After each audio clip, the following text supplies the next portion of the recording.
Alright, that very unusual music you heard just right there comes from an application program that I designed called the MusicWriter. It works exclusively with an application called Sonar made by Cakewalk.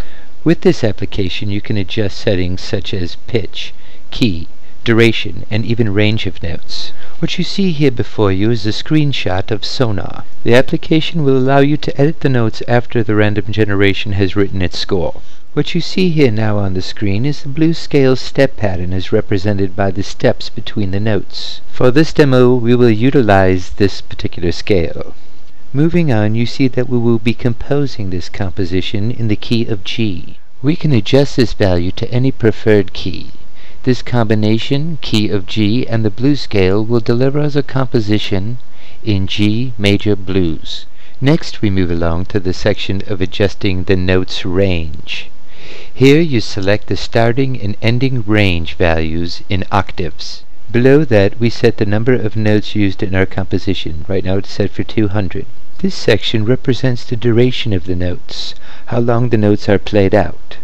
Right now we have a duration value set between a whole note and a half note. In this section we determine how often a triplet will be used or not. Currently it is set to 0, which implies that it is turned off. If we set this to 1, we will have turned it on. Below that is a percentage setting of how often a triplet will appear in the composition. Right now it is set for 50%, so 50% of the notes will be triplets, while the remaining 50% will be standard play. Here in this section, as similar above, we are determining whether dotted notes are going to be used in the composition or not. This too can adjust the percentage frequency of how often a dotted note will be used. Currently it is turned off, but if it was enabled it would be given as a 50% chance of hearing a dotted note in a composition. Below that is the procedure which will take all the settings that we defined above and generate the random music composition. This information will then be processed and converted to code stored into a database.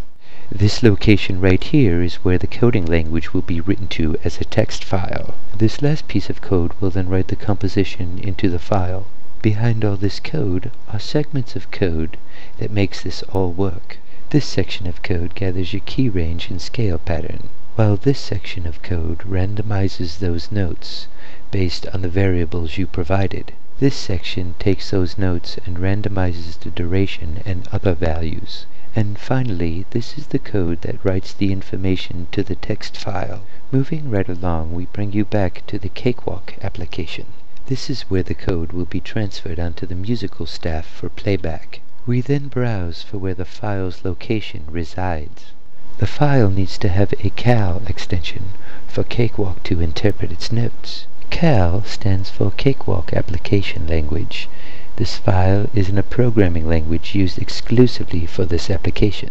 After selecting this file, it will alter the code into notes onto the musical staff. This will enable us to hear the playback of what the composition sounds like.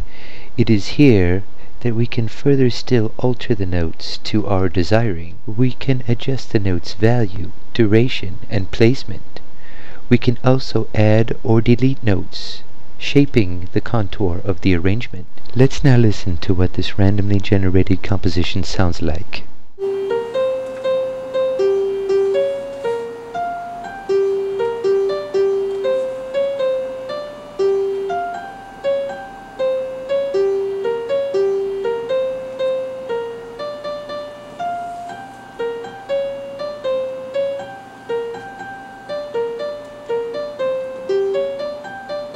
And there you have it, an excerpt of the composition. Here I've laid another randomly generated line just above it. Let's give a listen to what we have, shall we?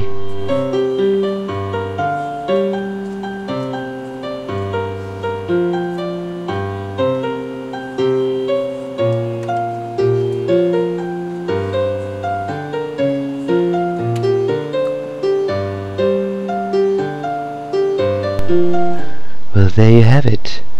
This stuff is perfect for listening to at parties. I would personally take this stuff with me, spreading joy to the people all thankful just to be alive.